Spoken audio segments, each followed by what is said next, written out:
Lors de ces dernières décennies, la France a connu un important mouvement de déchristianisation. Si les plus de 50 ans conservent des connaissances ou une pratique dans ce domaine, le recul est inédit chez les moins de 35 ans. Les prêtres, eux, sont au cœur de cette diminution et la prennent comme un défi.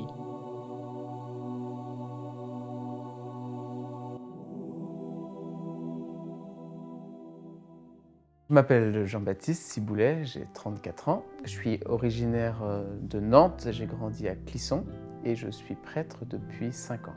J'ai la chance d'être croyant depuis le tout début, je crois. J'ai grandi dans une famille chrétienne, pratiquante. Et je crois que j'ai toujours eu la foi, j'ai toujours été à la messe.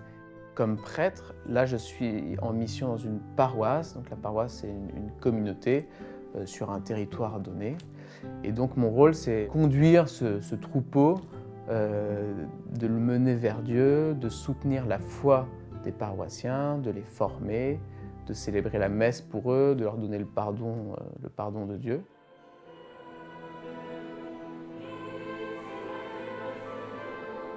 En 1981, on comptait encore 70% de catholiques en France. 32% le sont aujourd'hui, dont 19% qui ne sont pas pratiquants. Moi, j'ai grandi dans un contexte de perte d'influence de l'Église, de baisse d'effectifs.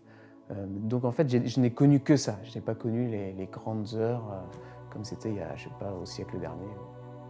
Je vois bien que la société qui est assez individualiste, assez consumériste, assez matérialiste ne crée pas des conditions très favorables à la vie spirituelle.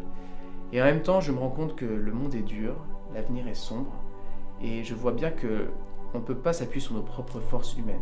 Et qu'en temps d'épreuve, on a besoin de s'appuyer sur quelque chose de plus fort, de plus grand que nous. Et je crois que la foi en Dieu peut vraiment apporter. Je ne crois pas que ça affecte ma foi, que ça me décourage. Je pense plutôt que pour moi c'est un défi. Ça me stimule au contraire. Je vois que le monde change, donc l'Église doit changer, doit trouver de nouvelles manières d'annoncer la foi, de témoigner de Jésus. Parce que aussi je vois que les communautés dans lesquelles j'ai été étaient des communautés vivantes, jeunes, dynamiques. Et donc je sais que l'Église est vivante, j'en fais l'expérience. Après je sais qu'il y a des endroits où c'est un peu plus mort, où il y a beaucoup de personnes âgées. Mais en fait, ce n'est pas mon expérience quotidienne, donc ça ne m'affecte pas outre mesure. Moi, je crois que l'enseignement de l'Église, il est beau, qu'il est cohérent, qu'il est exigeant et qu'il aide l'être humain à devenir meilleur. Je pense qu'on peut clairement progresser dans notre manière de le présenter, dans la manière de l'expliquer, pour que les gens ne se sentent pas jugés. En fait, on a tous du mal à appliquer le bien et on y va progressivement. Et donc, l'enseignement de l'Église est comme une lumière qui nous aide à poursuivre le bien. Mais je pense que sur tous ces sujets sensibles, on doit faire des efforts pour le rendre plus accessible, pour mieux le présenter, pour montrer que c'est un instrument au service de la liberté et de la dignité des personnes. Alors effectivement, donc je suis dans une équipe de prêtres, ça s'appelle Padre Blog parce que ça a été créé il y a une quinzaine d'années, autant des blogs, bon voilà. Et donc on est 5 prêtres actifs sur les réseaux sociaux. L'idée c'est de pouvoir répondre aux questions que les gens se posent, et puis aussi de pouvoir rejoindre des gens qui ne viennent pas forcément à l'église, mais qui sont présents sur les réseaux, qui peuvent être curieux sur les questions de Dieu, du sens de la vie.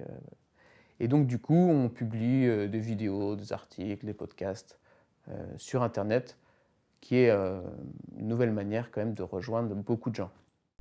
Eh bien, j'ai pas l'impression d'avoir subi beaucoup de moqueries ou de jugements parce que j'étais chrétien. Quand j'étais ado, j'avais très peur de ça.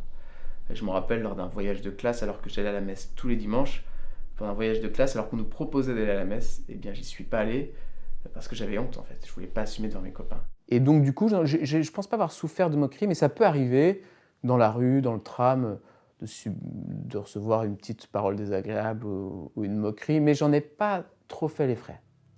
J'ai des copains qui se sont déjà fait agresser ou cracher dessus, tout ça, mais moi ça n'a pas été mon cas. Alors c'est sûr que les derniers scandales ont accentué ce phénomène de déchristianisation, la perte de crédibilité de l'Église, et on comprend très bien. C'est un sujet dont on a beaucoup parlé, oui, entre prêtres, entre chrétiens, et on est complètement choqués et scandalisés par les crimes qui ont été commis par certains. Et on comprend que ça entache l'Église et que ça rend sa parole beaucoup moins légitime. Donc c'est sûr que le contexte est difficile et on est heureux qu'en fait la vérité soit sortie. En fait, pour nous, ces scandales, c'était important qu'ils sortent pour que l'Église puisse faire ce travail de purification, de justice, de réparation, et qu'on puisse continuer sur des bases plus saines. Mais c'est sûr que ce n'est pas une période facile à vivre, et que ça a entraîné que certains quittent l'Église.